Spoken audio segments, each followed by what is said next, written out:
teenagers are absolute perfectionists and have a fear of failure. Other teens are concerned so much about the way they appear in the eyes of other people that they feel stressed on a daily basis. So why is this so? Why are more teens than ever struggling with anxiety? Here are the reasons. Number 1. Our culture puts too much emphasis on happiness. Our culture places such great stress on happiness that some parents believe that it's their duty to make their children feel happy 24 hours 7. When a kid is down in the dumps, his or her parents cheer them up, or when a child is angry, their parents calm them down.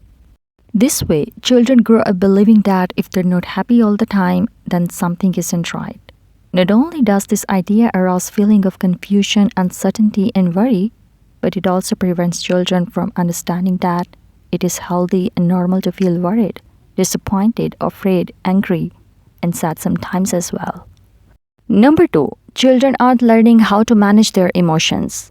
Parents put such great stress on academic preparations that it seems they forgot to teach children the emotional skills, the need to take care of their feelings, manage stress, deal with uncomfortable, difficult situations, and of course, succeed in life.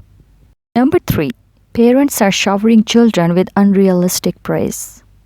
Telling a kid things like, "You're the most intelligent child in the class," or "You're the best football player on the team," doesn't boost self-esteem. Instead, it places pressure on children to measure up to these labels. And more often than not, this can lead to great fear of failure. Number 4. Digital devices provide an unhealthy escape. Computer games and social media let children escape negative emotions such as sadness, boredom, or loneliness.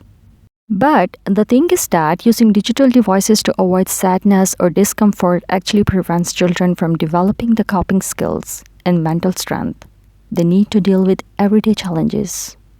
Number 5.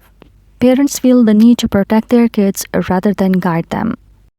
A lot of parents believe that their role is to ensure their children grow up and mature with as few physical, mental, and emotional scars as possible. They protect their kids so much that they later hardly ever handle challenges on their own. As a result of this, these children grow up to believe that they are too weak to manage life by themselves.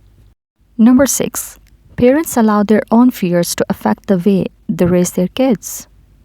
Parenting creates fear and guilt, but instead of allowing themselves to feel these uncomfortable emotions, a lot of parents are changing the way they raise their kids.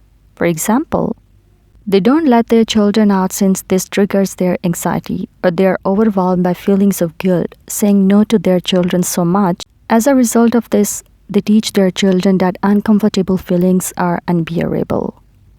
Number 7. Parents don't know how to help children face their fears the proper way. Some parents tend to force their kids to do things they're afraid of, and other parents do not push their children at all. Such parents simply allow their children not to do anything that causes them to feel anxious or afraid.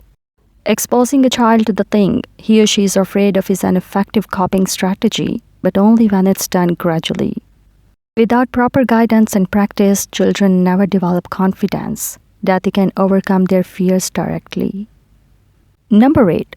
Children are not being given enough free time to play with other kids or on their own.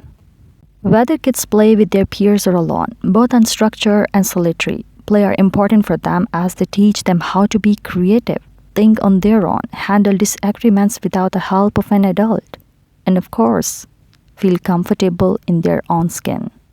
I hope you like this video. Thank you for watching.